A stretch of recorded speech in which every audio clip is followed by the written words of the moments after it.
Magandang araw mga ka-MZoo, mga ka-viewers. Nagbabalik ang inyong lingkod upang magbigay bagong kaalaman ukol dun sa mga katanungan na binigay nyo sa akin sa mga nakaraang video natin, nakaraang upload. So namili ako ng mga topics na didiscuss natin. Ang number 1 sa aking listahan ay yung ADAS.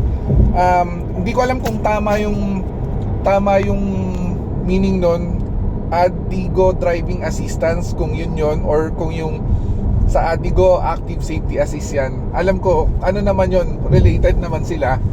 So basically yon, pinapakita ko na sa inyo ngayon. Naka-adaptive cruise control tayo, tapos at the same time gumagana yung ADAS natin.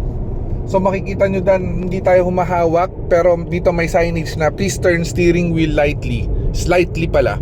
So yun, hinawakan ko lang ng konti para tumuloy-tuloy. Actually, hindi ko alam kung totoo, hindi ko alam kung yun talaga, pero sa akin, tingin ko ginawa yun para hindi tayo mag-rely solely dito sa ADAS, na parang every once in a while papasteer niya sa'yo ng konti yung kotse para siguro para alam din natin or gising tayo. Hindi ko lang alam kung tama kung yun, pero yun yung tingin ko kung bakit. Kaya tulad yan, nag-ano na naman na hawakan ko daw yung manubela ng konti, tas pag hinawakan ko na ng konti, okay na naman, siya na naman bahala. So para siguro lang maging aware tayo na gising ba talaga yung driver or hindi, and wag tayong umasa lang sa technologies pala.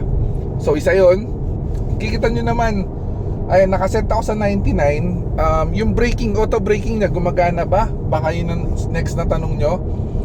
Sagot ko yes, kasi nakaset ako sa 99, pero dahil yung speed nung nasa harap ko is mas mabagal sa 99, ayun, pinapahawakan, yung speed ng nasa harap ko is mas mabagal sa 99, so pinapalo niya lang yung speed nun. Hindi siya ganun kabilis, 84 lang dahil nga wala pa sa 99. Pero tingnan nyo to mga ka-MZoo, mga ka-viewers, pag nag-turn left ako, left signal, tapos clear na naman yung daan sa paligid ko, babalik niya na sa 99 yan.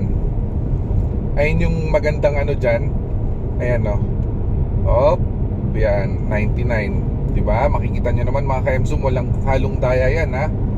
Walang halong daya, walang halong biro. Ayan. Tapos yon. So ngayon, bumalik na naman ako sa 99.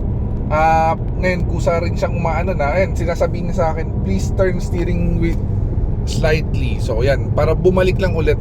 Ano yun, feeling ko ano niya yun, safety feature niya rin yun, para hindi matulog ng diretso yung mga drivers natin. So kung tatanungin niyo ako mga ka-viewers, mga ka-MZoo, sulit ba? Oo, sulit siya. I know hindi lang naman si MZoo ang may ganyan, karamihan meron na rin, pero for the price na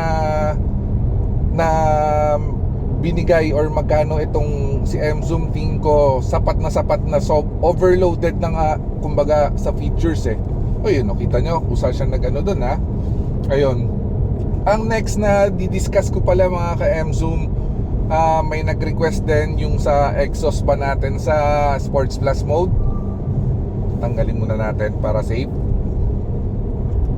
Yun, naka-adaptive lang ako. Sige, tatry ko ngayon si Sports Plus mode para marinig natin yung difference dun sa exhaust niya ha. Pero wag nyo sabihin na naman na so nasa SCTEX tayo tapos above 100. Hindi, bababa tayo, sorry. Kailangan every time mga ka-MZoo, mga ka-viewers, be responsible in driving ha. Hindi pwedeng dahil may dinedemo tayo pwede tayong umabot ng 100 plus. Hindi, doon lang tayo sa mababang speed muna, tapos i-activate natin si Sports Plus mode. Makikita nyo yung screen nagbago. Then si exhaust natin nandun din. Double check nyo lang kung maririnig nyo pag humirit ako ngayon ha. 1, 2, 3, go.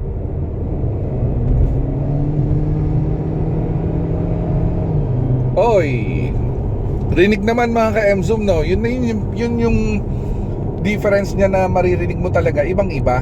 Sports Plus mode, handling ng kotse, mas mabilis syempre yung pag-shift niya ng gears, walang kalag-lag. unahan na natin. Wag. Hindi natin uunahan dahil sumusobra tayo sa tinakdang speed limit, mga ka-M-Zoom. Wag tayo ganun. Follow rules always para hindi makuha yung mga lisensya natin ng mga nagpapatrol dito sa SCTEX. So, yun lang mga ka-M-Zoom. Kung meron pa kayong ibang gustong italakayin natin sa susunod, let me know. Please drop down a comment, message me, and hopefully na feature ko naman lahat sa inyo ng kailangan, lalo na kay Adas. Yun na lang ang kulang ko na lang siguro during traffic. Wala pa akong traffic na nadadatnan, sorry. Hopefully next week maano ko yun. Pero eto sa highway, makikita nyo naman pati yung pagmamaneho niya na mag-isa, kaya niya. Saludo ko sa M-Zoom. Thumbs up and thank you very much po, and God bless.